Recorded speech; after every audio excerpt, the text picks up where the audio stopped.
Good evening, everyone. The February 21st business meeting of the Newark Board of Education is now called to order. Good evening. In accordance with the Open Public Meetings Act, NJSA 1046 et sec, adequate notice of this meeting has been provided by advertising in the Star Ledger, El Nuevo Coquí, Haiti Progress, and Luz Americano newspapers, and by distribution to the administrative offices of the Newark Public Schools. A copy of the meeting notice was also forwarded to City Hall for posting. This is a board business meeting for Tuesday night, February 21, 2017. Thank you. Please rise for the flag salute. To the flag of the United States of America and to the republic for which it stands, one nation, under God, indivisible, with liberty and justice for all. Roll call. Chair Pascal Richardson. Present. Ms. Carter. Present. Ms. Fonseca. Present. Ms. Gaddy. Present. Mr. Jackson. Here. Mr. Lewis. Ms. Owens. Present. Mr. Padilla. Present. Mr. Salinger. Present. Quorum is present, Madam Chair. Thank you. We will now move to our committee reports, and in no particular order. We'll start with the Personnel Committee report with Ms. Carter. Good evening. The Personnel Policy Committee met on February the 16th. The meeting was called to order at 5:09. Those in attendance were myself, Larissa, Sarah, Robert Gregory, Herbert Daughtry, and Board Member Leah Owens. We spoke about Central High School. Assistant Superintendent Gregory provided an overview on the ongoing efforts to staff Central High School to address the initial over-enrollment at the school. In summary, the school has hired 3 additional teachers since the process began, 2 physical education teachers and 1 art teacher, and is still seeking 1 social studies teacher, which is a budgeted vacancy, and 1 more physical science teacher. The talent office continues to send resumes as individuals with those certifications apply to the district.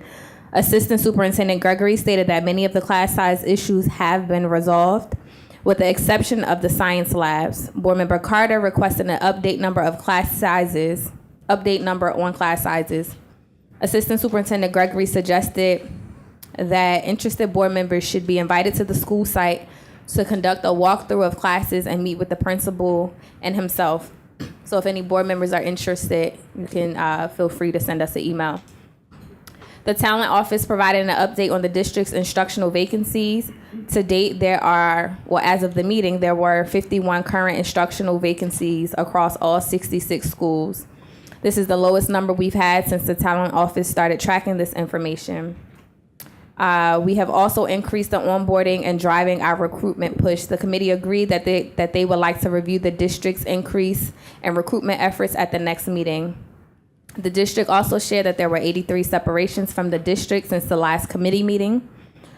Based on the initial review of the 21 candidates who applied for the manager district and charter policy and operations job, Edward Hugh will be moving forward with 5 candidates out of those 25 for phone screens over the next 2 weeks. From those 5 candidates, he will be moving forward with 2 of those candidates for in-person interviews the following week. I will be invited to those interviews, and I would like to know the criteria that Mr. Hugh used to screen down to the 5 candidates out of the 21. We spoke about the attendance duties.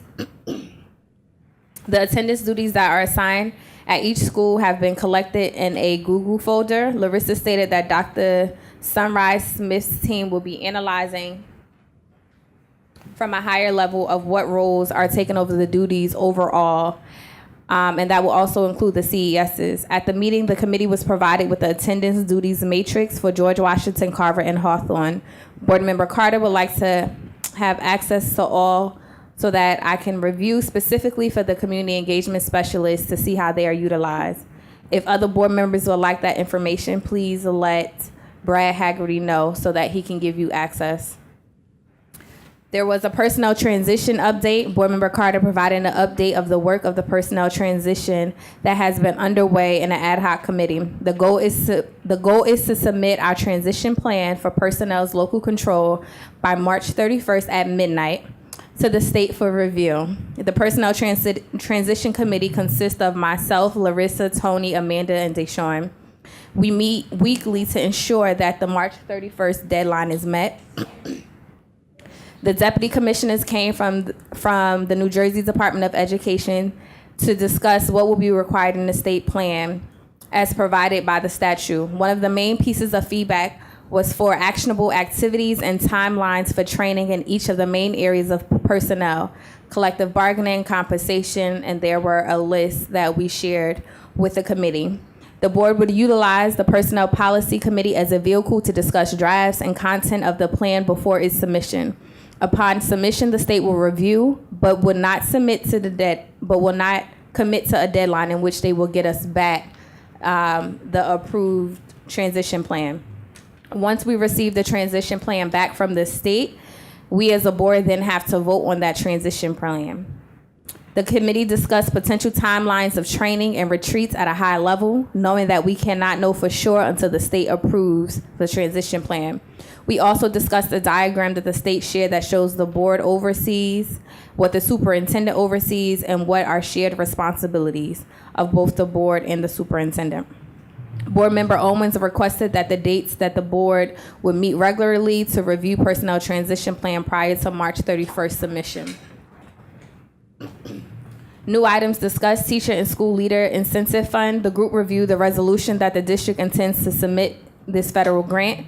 The district has not determined the details it will be proposing, but they will fall into the area of performance management, professional development and coaching, and other strategies to ensure we recruit and retain high-quality candidates.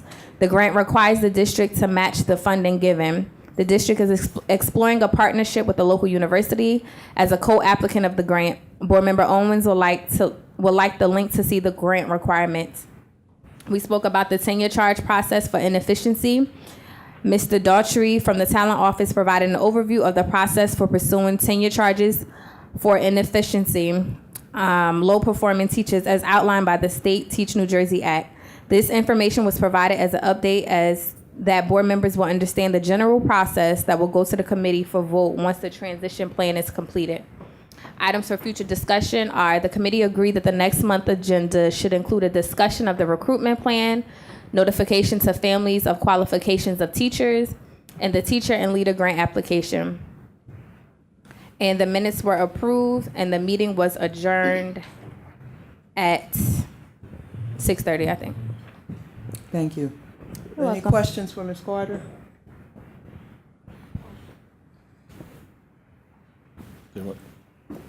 I'm sorry, you said question? Oh, I'm sorry. Motion to accept the report? Vice Chair Fonseca with a motion to approve the report. Second by Mr. Jackson. This motion to approve the Personnel Committee report from February 16th as delivered by Board Member Carter. Moved by Vice Chair Fonseca, second by Mr. Jackson. All in favor? Aye. Any opposed or abstain? Motion carries. Report approved. Thank you. So, so the board members can be prepared. Let's go in the following order: finance, then operations, then community engagement, then program and instruction. Is that okay? Finance report, Ms. Fonseca. Ms. Bow's Oh, I'm gonna do sorry. it. Okay, Ms. Wilson. Thank you, Ms. Wilson. I'm sorry. Good afternoon, Madam Chair, members of the board. We held our Finance Committee last Thursday evening and had a significant opportunity to begin discussions at about 6:30 in the evening. At the meeting, we discussed our CAFRA report, which our auditors are present tonight and will present a summary of said report. We discussed the management report in detail, reviewed the findings, talked about a funding analysis across multiple years. The committee was given a good understanding of the fund balance, how that works, how it's impacted in the CAFRA, what pages of the CAFRA to specifically review because our CAFRA is 432 pages. It is going to be presented for public review on both the state's website, actually on the DOE's website. It will be present along with our management report. As is required by statute, we will be presenting the CAFRA this evening. It is being presented this late because we had a major issue with the Essex County pension system. That is a pension system that exists predominantly in Essex County, and Newark is one of the major contributors to it. In fact, our liability is some $30 million. And because they were late with their GASB regulations, General Accounting Standard Board regulations, they caused our audit to be late. It should be noted that the state is well aware of this, as are our auditors, and we will not be penalized during the CUSAC process for having submitted a CAFRA late. Our CAFRA is considered on time. It is an unmodified opinion, which is the highest level that you can get. The auditor, I'm not going to steal his thunder by presenting the things that he will present, but we had a fairly robust discussion. We also discussed all of the financial items for tonight. There were very few questions on that. The board felt sufficiently prepared and was willing to send the items forward to the full board for vote. I'm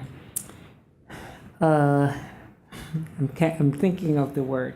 We closed our meeting at approximately 8 o'clock on Thursday evening. Members present were Ms. Carter, Ms. Baskerville-Richardson, and Mr. Padilla, and several NPS staff.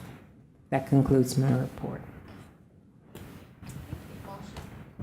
Thank you. Are there any questions for Ms. Wilson on the report? Vice Chair Von Seca. Motion? This is a motion to accept the report of the Finance Committee from February 16th that's delivered by Madam SBA, moved by Vice Chair Von Seca, second by Board Member Carter. All in favor? Aye. Any opposed or abstained? Motion carries. That report is accepted. Thank you. Operations, Mr. Lewis. Good evening. On February 15th, the Operations Committee met at 5. Good evening to everybody present. Thank you for coming. I just wanted to know for the resolution how exactly we're defining a safe zone, and first, how are we defining it, but also can we include that definition in the resolution just as part of the effort to make it a little bit stronger? And then pretty much all of my other comments, Ms. Owens gave. Can you suggest language? It would be helpful if you can suggest language. I don't know exactly what to suggest because I'm not sure how we're defining a safe zone in terms of like legal, with what Ms. Owens suggested about not viewing schools as like a place where law enforcement from ICE can happen. Or if we're viewing it in like another way, because that's sort of a general term that can be applied to different contexts. So I'm just, what I want is some clarification on that and to include that in the resolution. So I think that Ms. Gould, let's be sure that we include Ms. Gould in the email that goes out to all the board members. Mm-hmm. Okay.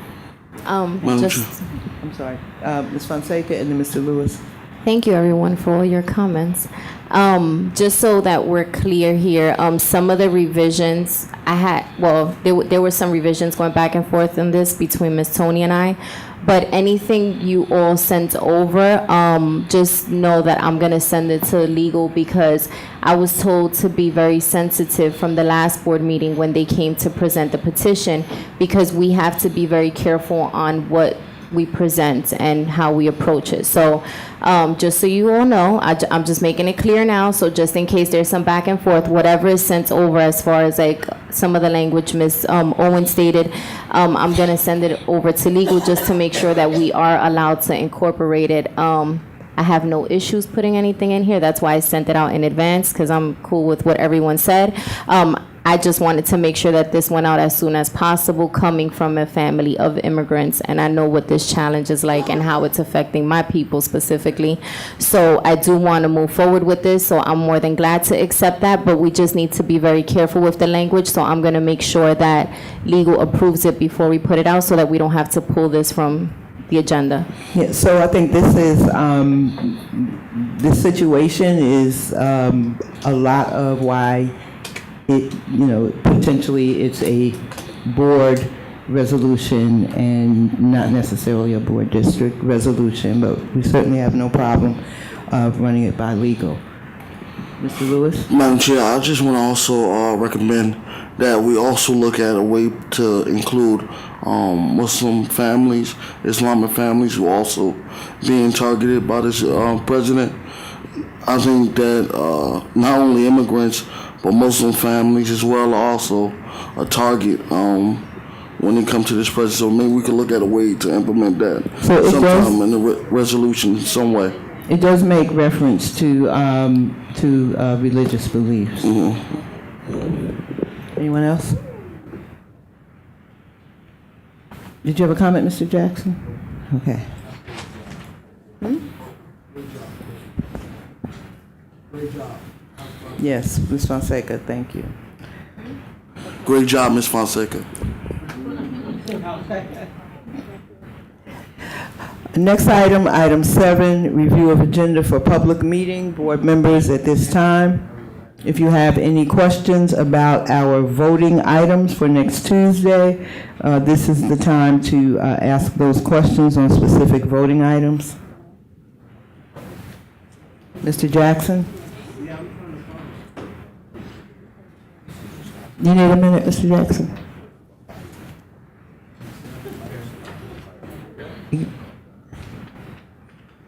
What the heck?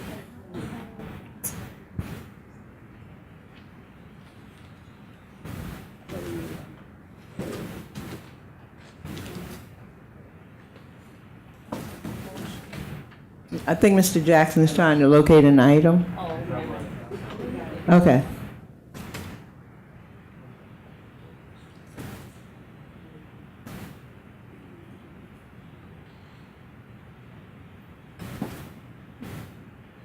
Do you remember which item it was? Maybe Ms. Wilson would. couldn't find it in my paper, but I got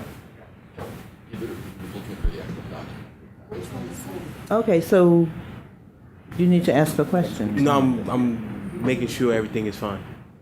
What I'm saying is I'm used to looking at the paper, Okay. and I did not have that in front of me, so I was trying to figure out where this was, but I found what I was looking for. So Okay. I'm good. Okay, thank you. Board members, any other questions on voting items? Move it. Mr. Lewis, second by Mr. Padilla. This motion to fix and approve the agenda for the regular board meeting February 28, 2017, moved by Mr. Lewis, second by Mr. Padilla. All in favor? Aye. Any opposed or abstained? Motion carries. Agenda is fixed. Thank you. Next, move to public participation section of our meeting.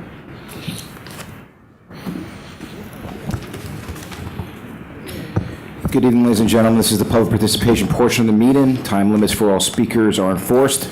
There's no sharing or granting of speaking time to others. Speakers must be present when their name is called. All speakers are required to give their names and addresses. The public participation portion of this meeting, as a business meeting, is 10 speakers on a first-come, first-served basis.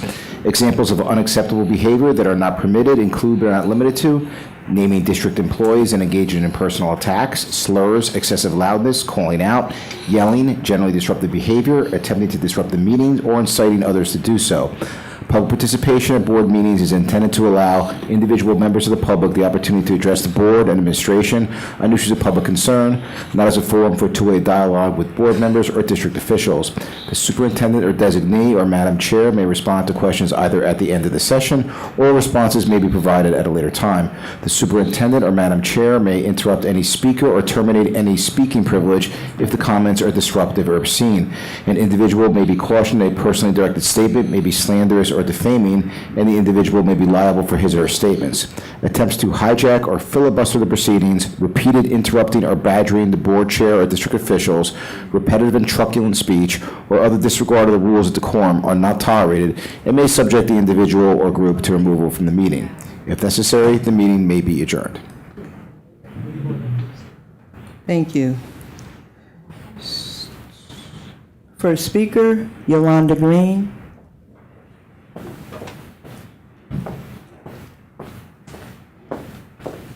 Hello, good evening. Good evening, everyone. My name is Yolanda Green. I live on Pomona Avenue in Newark.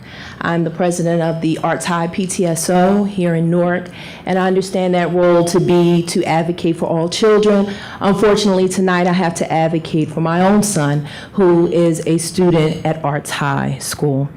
The subject that I want to bring before you is a flawed policy that is being unevenly applied to students across the district, and in particular being invoked against my son, but not being applied to other similarly situated students within the district. My son attends Arts High, as I said. He plays football for Central High School. That's going to be an important point later on. And he started competing track and field this indoor season at Westside High School. He competed in 3 meets at Westside High School this season. However, in December of this year, an anonymous allegation was made to the state, NJSIAA, that he competed illegally for Westside's track and field team. We didn't receive anything in writing, but basically the district's position believed that allegation, and he was not allowed to compete anymore for Westside High School. I had a very lengthy conversation, verbal on the phone, with a district employee who told me emphatically that he was breaking a state rule, and that is why he could not continue to compete for Westside. I didn't agree with that, but he insisted, we'll call the NJSIAA, and they will tell you he is breaking a state rule, and because of that, he cannot continue to participate at Westside. Well, I took him up on his offer. I pulled the state regulations and went through them as it pertained to the situation. I went back and forth in email with the assistant director of the NJSIAA, and he confirmed finally back and forth that my son did not break a state rule. However, he did say that if he is found to have broken a Newark district rule, then he will in fact have broken a state rule, because it was their understanding that the district's rule policy was in line with what the state had. So the district official that I originally spoke with was CC'd on all correspondence and was actually instructed to provide more information, because I raised a number of issues with the district policy, including the universal enrollment and how that plays a part on student choice for athletics. The effect that this has had on my son is that not only has he not been able to continue competing for Westside, he has sat out for the remainder of the season. My son is an elite athlete. He is ranked 5th in the state. He is ranked also in the nation. Last year, Mr. Surf, you actually celebrated the coach and the teams last year on which he was a member, because they won both indoor and state championships last year. And my son was a part of the shuttle hurdle team that actually won the national title. So they were actually #1 in the entire nation. As a result of that, we still want my son to be competitive, and so we used our own money to continue to put him into competitions to make sure he's competitive. But at the same token, he's missed some scholarship opportunities because he is an elite athlete. His indoor season is crucial. He is a junior, and so this is a very big recruiting year for him. Ms. Green, I'm going to have to ask you to complete your statement. Okay. The main thing why I'm here is to ask for justice for my son. There are a lot of flaws, and I know I don't have time to go through them, but there are a lot of flaws in the policy, and I'm just asking that justice be made, that he be reinstated to Westside High School, and that the policy be relooked at, because there are a lot of problems with it, and it affects a lot of students throughout the district. Thank you. Thank you. So, Shall I wait till? Do you mind? Okay. First of all, thank you very much for your comments. This matter came to my attention, I believe, at the end of last week, and I agree with virtually everything that you said, including that the policy requires a look. I think the situation is that a student at, it's not so much universal enrollment, but a student at a school that does not have a varsity program is entitled to select to go to another school. And there was an issue about whether it had to be the school in his or her, in his case, geographic neighborhood, which case would be, I believe, Weequahic. Do I have that right? But or as opposed to West Side. I'm just going to tell you straight up what I hope the outcome here is, and I know that there is some back and forth among our team here, but this is one I think I get to make the call on. I would like very much to give you the relief that you want. I need to make sure that the NJSIAA, is that what it's Yes. called? The NJSIAA does not penalize the rest of the team. In other words, I do not want. I'm going to go back and make sure that while we take a year and this board looks at the policy and figures out what the right thing to do here is, that your son does not get caught in the crosshairs during that. So that is my commitment to you. We're working on that, and we will hopefully have a resolution.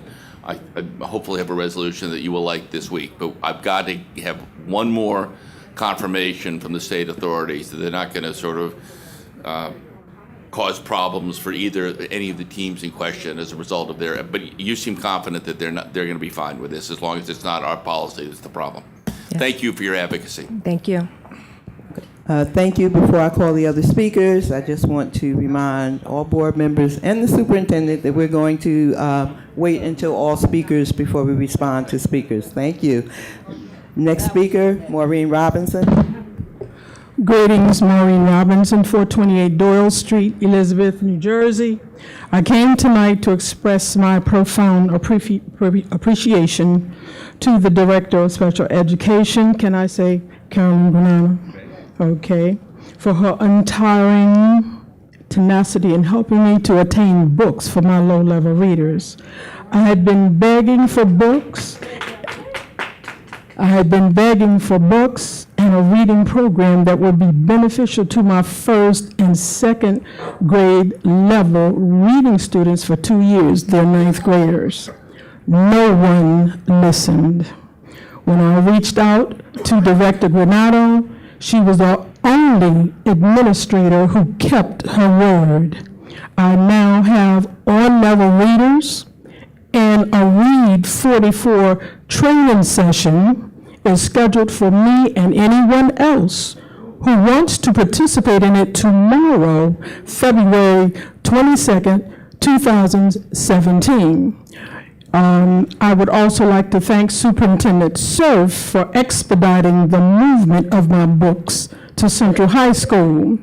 When I worked for Director Granada at McGinley Elementary School, she discerned that my only interest was in providing a quality and equitable education for the students. She was fair, cordial, and professional towards me.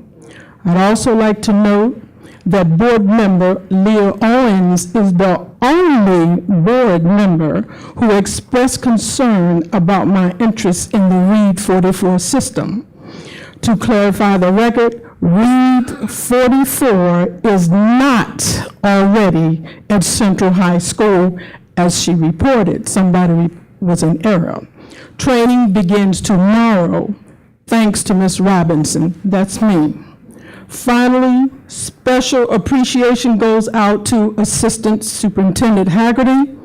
During the previous administration, he was prudent enough to stop the bleeding with me being illegally transferred from school to school when I exercised my First Amendment constitutional right of advocating for students and teachers at various board members.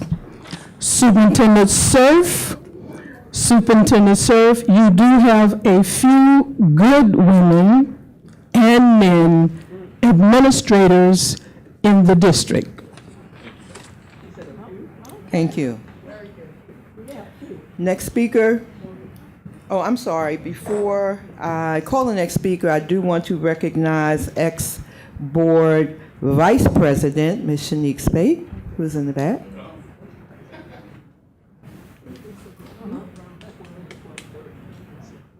Hello. Thank you for coming. And her husband, Andre, thank you. Next speaker, Lyndon Brown.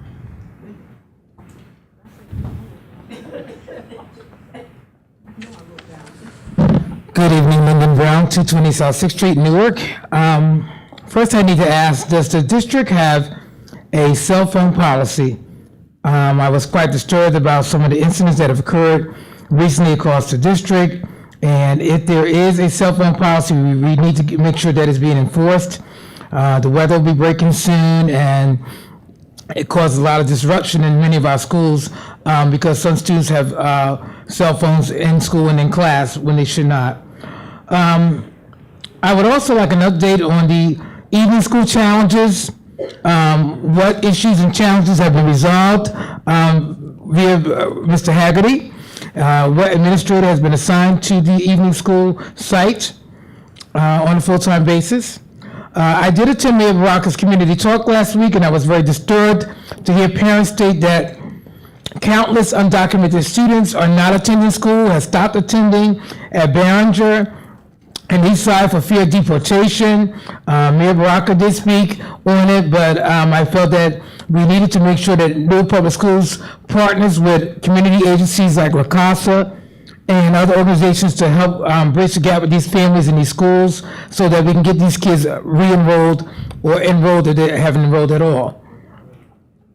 Parent communication is still a grave concern.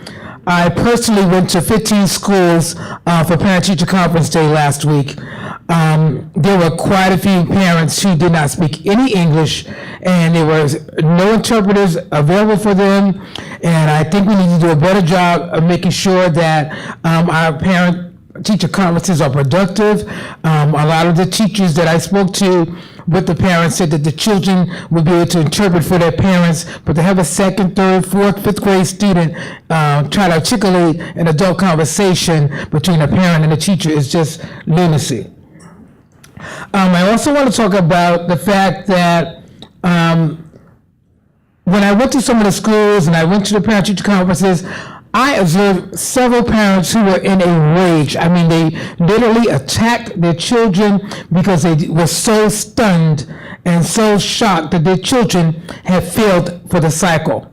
And that led me to believe that that was the first time that that parent had notification that their child was failing. So when it comes to progress reports and teacher communication with our parents, it needs to be stronger, because I literally had to step between a parent and a child. She literally had a child on the security desk, you know, just pummeling him, and at the 7th, 8th grader, and it was really, really disheartening to see. But when I talked to the parent, she was just so shocked and upset that that was the first time that she knew that her child was failing. And then I met a 7th grade parent who did not know that her child did not have a math teacher at 13th Avenue School all year long. She came to meet the math teacher, and there was no teacher to meet. So letters were supposed to go home via the principal, letting the parents know that there was no 7th grade math instructor, and that has not happened, and parents are very, very upset because those test scores and those grades are crucial for high school admission. Thank you, Mr. Brown. Next speaker, Wilhelmina Holder. Good afternoon, Wilhelmina Holder, 152 Midland. I'd like to add the word free, Crystal, free, because some students were concerned about what we have to pay now, immigrant students, free public education. That's my suggestion.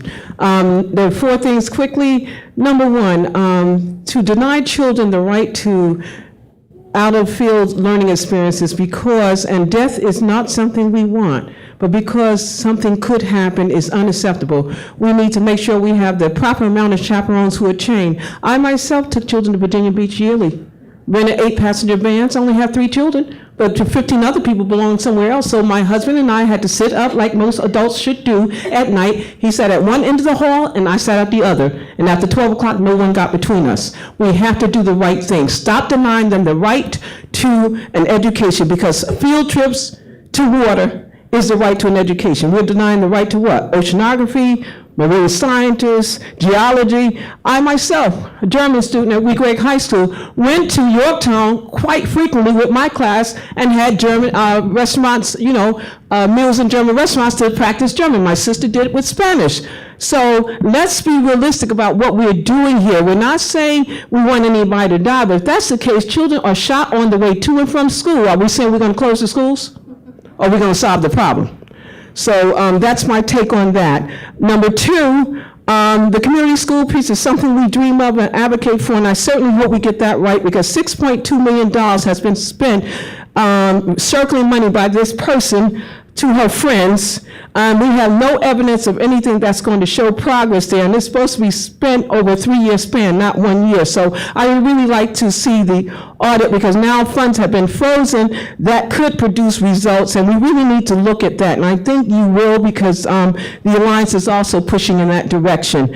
Number three, we need to deal with the racial disparity at the black magnet schools, which seems to be American History High and University, and the right one, Science High Technology, because we're looking at the number of children in those schools who do not reflect the population, but more importantly, look at who's taking advanced placement and honors courses. We don't have Afro-American boys, so we have to really do something to right that wrong, and special needs and ELL. And lastly, summer learning. We haven't had a summer reading program since 2009. This is a shame. It's really disgusting. Since Dr. Clifford B. Janey left here, there has been no summer comprehensive reading program where children were held responsible for reading materials over the summer. We had the libraries engaged. They had homework to do. And in September, they had an opportunity to discuss their reading and turn in their assignments. And those that came in later, they had to mid-October to do so. We cannot talk about increasing literacy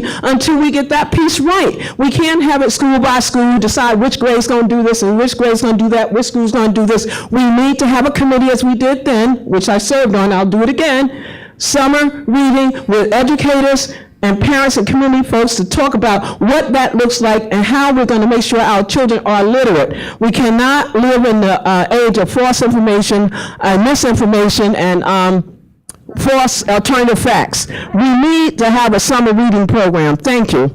Thank you. You're welcome. Our final speaker this evening, Janice Crawford. Good evening, everyone. Good evening. As usual, I have to be positive first, because people are really getting on my nerves. So the positive, here goes the positive. I love all of y'all. I love you, but I wish folks will make people do their job. Superintendent, please return my call. I called you, okay? Just in case you didn't get the message yet. You know you're busy, so you don't have to answer me. We're good, sir. I just want to say, I think that all of us should be working together. Number one, the PTA conference is coming up, March 3rd and 4th. This district should be full with having parents there to be educated. And if you have the time, please come to the conference. It is an opportunity for folks to be engaged and learn. I should not have to be up here trying to find out why folks aren't doing what they need to do. Now, that doesn't mean that Margarita's not doing her job, because she is. But at the school level, because y'all have the money there now, the CSs and the principals are saying they know nothing of it. Assistant superintendents, please do something about that. Okay? The other thing is, you have people in this district, I'm already think that it's going to be taken care of. I'm tired of being bothered with them. I'm tired of their lies. I do a lot in this district. I don't need my reputation tarnished because your staff are ridiculous. They aren't doing what they need to do for our children, and they are outright liars, and I'm going to say thieves too. Thank you. Madam Chair. Thank you. Just a minute. That ends our community public participation for this evening. Floor is open for board members or anyone from the administration who wants to respond to a particular speaker. Mr. Lewis and then Ms. Gaddy. Madam Chair. Madam Chair, in our operations committee meeting, Mr. Padilla and also Ms. Gaddy also brought this point up. The mother from Arts High School, we talked about the athletics and the policy. And this has been a continuing situation, even with other athletes across the district, that we had to handle in the beginning of the school year as well, with a lot of athletes being told that they couldn't play here, they couldn't play there. So I just wanted to ask if maybe next month, if Ms. Owens and her committee could review that policy, the athletic policy. And I remember when I was an athlete in the district, I went to Arts High School, but I played football at Eastside, and then I bowled for another school. So I don't understand now why that policy changed. I think that the children have a right to play where they want to play. If I go to Arts High School, my team ain't got a team, I should be able to play with whatever team in the district I want to play for, because at the end of the day, I am a student in North Public Schools, and I represent North Public Schools. So if I want to play for Africa, I should be able to go play for Africa. But we need to look over that policy and revise it, and make sure that it's student friendly and make sure that it's family friendly, that it give our children the opportunity to make a decision that they feel comfortable with. Because at the end of the day, these are their talents. They have a right to go and show off and use their talents where they want to use them at. So we shouldn't hinder a child from playing for any school, especially in North Public Schools. Madam Chair. I'm sorry, who was after Mr. Lewis? Cannot be. Okay, it was Ms. Gaddy and then Ms. Carter, and then I'll get back to you. So I do want to thank Ms. Green. She reached out to me, and we've been working with this district, and I feel for her and what has happened with her child. The problem is accountability. It's not so much the policy. We instituted policy. It came through public and P&I, the committee. If district employees don't understand what the policy says, or they can't comprehend what they need to do, then they should ask for some assistance.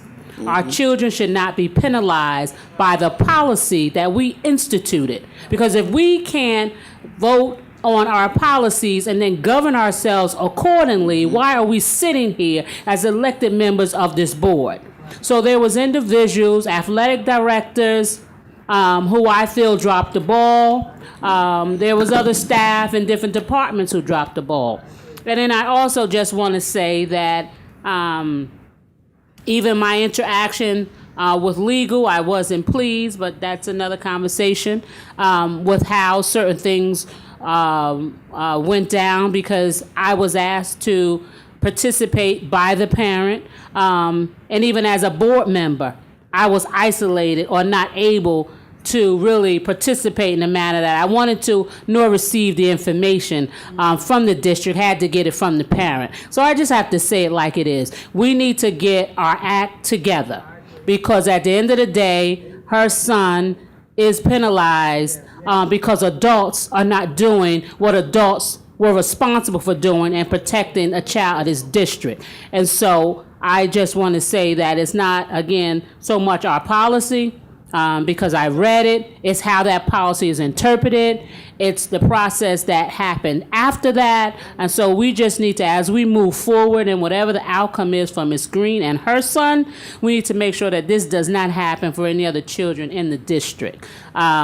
So I just wanted to kind of put that out there, because I was very disturbed. And I do want to thank you, Ms. Green, for your diligence in coming and fighting not only for your son, but to prevent this from happening from other children in the district. And just to clarify, again, the policy says that if the magnet school that you attend doesn't have the sport, you were supposed to play at the school, participate in the school that's closest to your residence. So that's why her son initially started at Weequay High School for track. And then he was transferred to Westside. Immediately, something should have triggered with the staff in this district so that, hey, this is a problem. What are we going to do about it? So I just want to be clear on that, and that we have to be more accountable and protect our children from missing opportunities. And then another issue that I just wanted to raise in terms of statements that was made around the parents not having information at parent portal. I've been discussing that issue and concern where some parents have not been able to access it.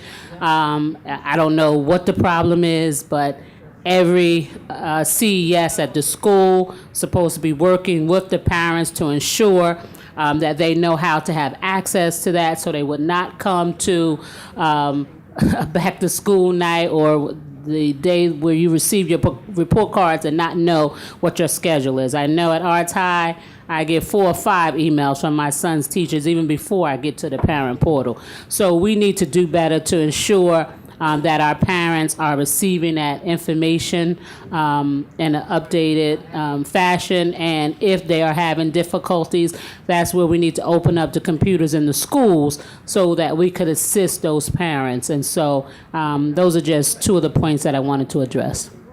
Thank you. Ms. Carter? Thank you. One, I want to make sure that all board members, we get a follow-up email as to what the outcome was with this student athlete, just so we know as board members.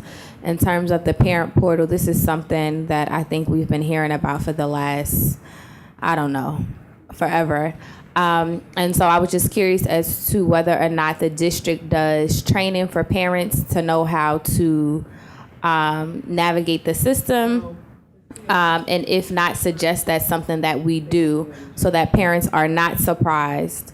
And are we making sure that the teachers are actually utilizing that and posting what's necessary? Lastly, comment to, since I've gotten on this board, I've advocated for the change of policy via P&I committee of the field trip policy in terms of water, food, and I believe it's the amusement parks. I benefited as a young person from going on some of these trips, and I think that we want our students to be able to compete in other districts. Their students participate in Physics Day at Six Flags. Our students are not able to do that. There's some benefit in that. I was a student who participated in that. Swimming is a valuable lesson to have. As a graduate of Emory University, in order for me to graduate, I had to take swimming and pass it because there is importance in that. I think we're doing our students a disservice by not revisiting that policy. And we've been talking about it I've been on the board for coming up 2 years now, and we've been talking about it, and there's been no movement on it. There's also some importance of students being able to learn about different cultures through eating, and being able to be well-versed in those things and traveling the world, which I was able to do as a young person as well.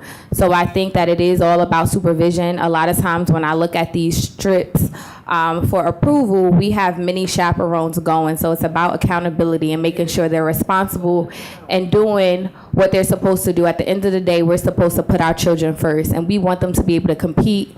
And I remember going to Emory and not having those same opportunities that people in other neighborhoods had because I came from an urban school. And so we want to do what we can do as board members to make sure that we don't disadvantage our students at the convenience of adults not doing what they're supposed to do. So as Ms. Wilhelmina Holder said, if adults need to stay up in the hallway all night or whatever have you, that's what they do. When I went on these trips with my churches, that's what happened in other places. So I just encourage us as board members to remember our job is to put students first, and we want to give them the most and the best opportunities possible when they graduate our schools. So I'm in support of changing that policy, and hopefully we can do so sooner than later. Madam Chair. I just want to say that I actually agree with that. I actually think that we way overregulate what our individual principals and schools can do in the name of the education of the children they're responsible for. As Mr. Lewis points out, the only caveat I have is I, with your indulgence, would like to check our insurance coverage to make sure we don't get ahead of ourselves on this. But you will have my support for a policy change that lifts a lot of the micro restrictions we have. I actually have a request from a principal for one of our schools to go to exactly the event, I think it is Physics Day at Six Flags.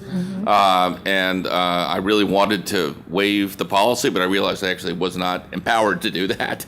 So I think this will be a spirited and good discussion. We just need to make sure we don't inadvertently take on risks that we can't. So my question with the insurance is, I know that our special education population, they're allowed to go to the pool. We'll have to find out. Fair point. I don't know the answer to that.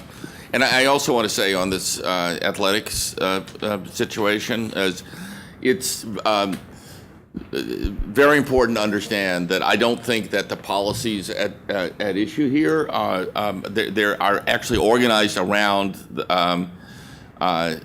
enabling the best possible education for children. I don't think there's a bad intention to be found in this. There are also circumstances in this particular case that we need not talk about here that complicated the decision involving other rules. I think people may think does make sense about people following people to different schools. And then lastly, while each of these situations pulls at the heartstrings, we did get, I think one of the board members mentioned a situation where three very tall young men came to this board meeting and they advocated for being admitted to, I believe it was American History High School.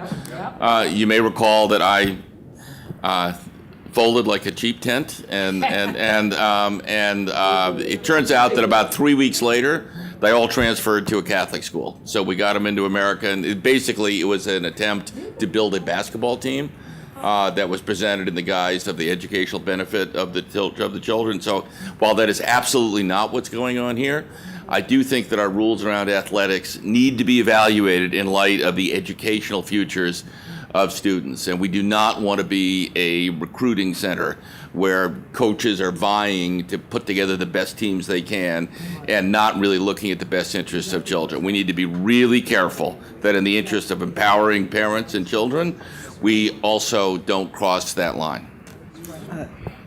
Thank you. I think Ms. Owens was next, and I don't remember who was after Ms. Owens at this point. Okay, Mr. Jackson. Yes. Okay, thank you. So just quickly, I also want to echo the sentiment that's already been put out there that regarding the sports policy is not the issue of the policy. It sounds like it's an issue of the implementation and the follow through and what administrators and other staff are doing at the school level, but it's not the policy. On June 21st, 2016, this board voted to revise the policy, and it was a unanimous decision. So, with all that being said, I don't think that the policy needs to come back through the Program and Instruction Committee. However, I would suggest, like we did for 13th Avenue, since this is a big issue, that we request a written report. And what we asked of Assistant Superintendent Glover for 13th Avenue was to provide a one-pager that has a problem statement, the outcomes of the investigation, and the action steps moving forward. And then that can be shared, like I did this evening, with the entire board once that's completed. So I'd rather go that route than reviewing a policy that was unanimously voted on by the members of this board, unless there's a board member who wants to read the policy and provide specific feedback as to what needs to be changed. Thank you. Nicely put. Thank you. Just for clarity, Madam Chair, I'll take responsibility for that, just so you have a staff member who's tagged with that. Thank you. Mr. Jackson? Madam Chair, thank you. Okay, now I remember. Jesus. The issue surrounding these field trips and there being pools and possible people going to pools, I believe Minister Lewis spoke on it. There was an incident a few years back where a young lady drowned on a field trip in the pool. So I can, to some extent, understand the policy. And I guess we get that thing where there's an ideal world and in the perfect world, but then there's what we have, the practical. And this policy just doesn't seem too practical. So what I would suggest that in revising this policy and or reviewing the issue around the liability, we make it so that accompanied on these field trips, at least one staff member is certified in CPR. There you go. That makes sense. That can possibly help That makes sense. with the issue. It doesn't sound too far-fetched because, in fact, in schools now, we have certain staff members who are required to be I was getting ready to say CPA, CPR certified. And, it's a life-saving measure, not only with being around water and possible drowning, but even, God forbid, someone suffers a medical emergency and stops breathing, and a person being adequately equipped with the skill to perform CPR can save someone's life. So, I'm sure this is going to involve a deeper dive back in our committees, where we do the work and look at that aspect. But that's definitely something we should definitely do. So thank you, Mr. Jackson. That particular policy has been looked at by the Program and Instruction Committee to be sure the policy is aligned and to have recommendations go to the legal committee. The legal committee began discussion of it, and the legal committee will be looking at the P&I recommendations and then making further recommendations. So, thank you. The floor is now open for old and new business. That was just, I believe, commentary on the board speakers. Old and new business, anyone? Madam Chair, I just Yes. have a question that I want to put on the record and also follow up. In terms of the budget process or school-based budgeting, we know that at our magnet schools, the policy is that after October, the wait lists are removed and no students get transferred in, even if students transfer out. So I have a question of what happens with the funding when students transfer out of magnet schools and we don't replace those students. So, that doesn't need to be answered tonight, but I did want to put that on the record if I can get that information. Sorry, and then there was one other thing that slipped away. Ms. Wilson can answer that now, I believe. And then just real quick, maybe this is for the Community Engagement Committee, but I know that there's something called Title III funding, immigrant funds that we're using to purchase these bilingual dictionaries. So if either someone can get back to me more particularly on other things we could possibly spend Title III funding on, whether it's via email or we can move that to the Community Engagement Committee if that makes sense. Those just were two other questions I had. Thank you.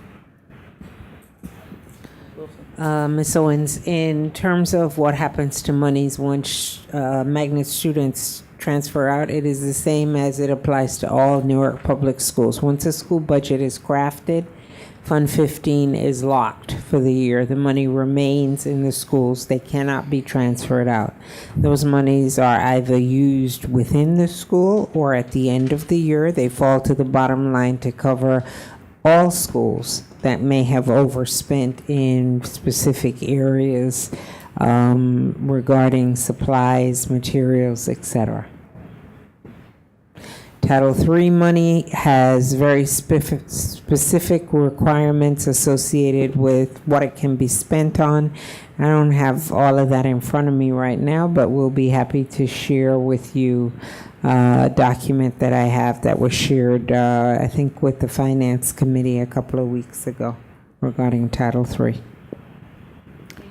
But what I should also say is that we do not return title money. So it's not a matter of having money that could be spent on other things. That money has already been allocated for the various title pieces necessary. A reallocation would require movement of the funds from something to fund something else. So it's not our practice to return title money, and we do not. Thank you, Ms. Gaddy. Yes, three things, and I know I will put this in writing. At the Operations Committee, I talked about the job description or the role of the special police in our schools, because there's been some concerns on if there's an issue at the school and we have special police, and they need to be transported to the police department. I understand that the special police don't actually have cars that they can use, and so they're using personal cars, or sometimes you have to wait for an hour. So I just wanted clarification on that. I know it's going to come back up at the Operations Committee, and I will put it in writing. As was stated, my concerns about the crossing guards, and I know there is a shortage, but what I witnessed, and I'll put that in writing, is that we have some elderly crossing guards, and they are not as mobile. They're not, and it's causing some safety concerns. I witnessed almost the guard and the child getting hit, and so that's a problem. So that's why I raised that concern, so that we can get the list of those locations that are missing. And I understand that the money has been taken in the benefits. Ms. Valerie explained that to me in our committee, but I just don't want us to not address that concern, because God forbid something happen to our children. I think it is our responsibility to make sure we are coordinating or have some input into what's going on, so that the district is protected in some form or fashion. Also, the last item that I want to mention, and I forgot to bring this up at our meeting, Superintendent, so apologize if it's a blind item, but being that we're having some issues in the schools with our CESs, I would like you to consider when they have the training in the training day, or the, what do you call that, the staff development day, that we can potentially put on the books a day where the superintendents and the CESs have a joint meeting together, because the responsibilities of the CESs and their commitment to the district and the school and our students is not working. A lot of them are more concerned about what role they must play to the superintendent, and we still have schools that have not had one PTA meeting, one parent engagement. You know, it's just they're the secretary or the gopher for a principal. And if we have job description and roles for CESs, I don't understand why they are not performing. And just for an example, when we had the community listening session at Harriet Tubman, the CES stayed for the first hour, and then she had to leave. This is a meeting at your school, and you are the CES, and I don't understand why that staff member could not stay for the duration of the meeting. So I just think that if we are going to really prioritize the engagement and the concerns of our parents, we really have to take a serious look at how we are engaging our parents and how we are really utilizing the CESs in our buildings. And so I would just like you to consider one of the staff development day, let us have an honest conversation with some principals, the CES, the OFACE office, because it's just not working. I mean, I know this committee is new, and I don't know if the other committee members want to talk about it, but I do not want to be a part of a committee that I think is not doing right by this district. And I'm starting to feel that this committee is not productive. Madam Chair. Yes. Ms. Ms. Carter. I keep hearing, this is just my personnel hat coming on now.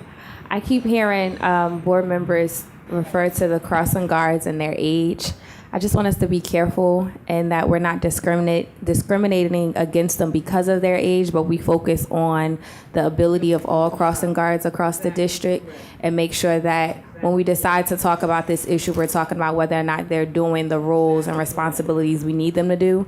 And I think that the city, it may be worth something for us as board members to communicate with the city, because it is my understanding that they're hired through the Newark Police Department.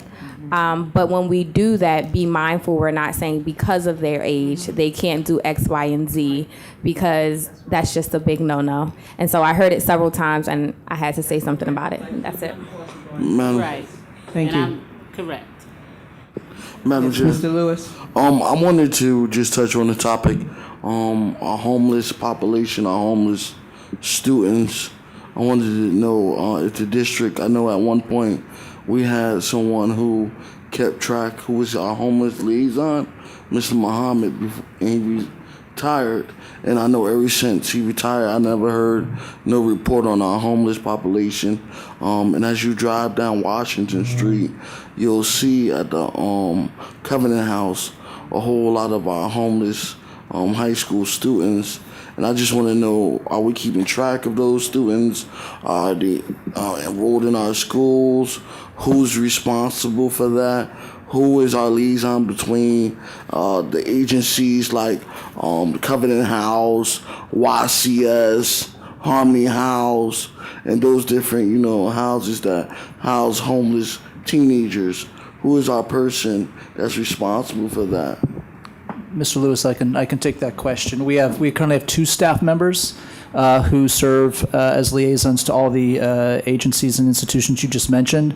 They're part of our student support team under Dr. Sunrise Smith. So we've had the same staffing of those 2 individuals for the past 3 years, at least the past 3 years. So we are pretty well staffed. Obviously, could always use more, but we are well staffed in that area. Can we get a report out from them, like how many children are homeless in our district, and how are we communicating with, like, how are we giving them services? Are they getting every service they need, social services to help them get back on their feet? Sure, I'm sure the chair will say if you put that in writing, we'd be happy to respond. If you put your questions down, we'd be happy to answer those questions for you. Also, our incarcerated youth as well. Same department, different individuals. Okay. Yep, thanks. Motion to adjourn. Second, if there's no more questions. All in favor of the motion to adjourn? Second, yep. Meeting adjourned. Good night. Thank you. Before everyone leaves, I just want to, even though the meeting's over, remind you that the mayor's community conversations on local control in the Central Ward is at Abyssinian on Monday at 5:30.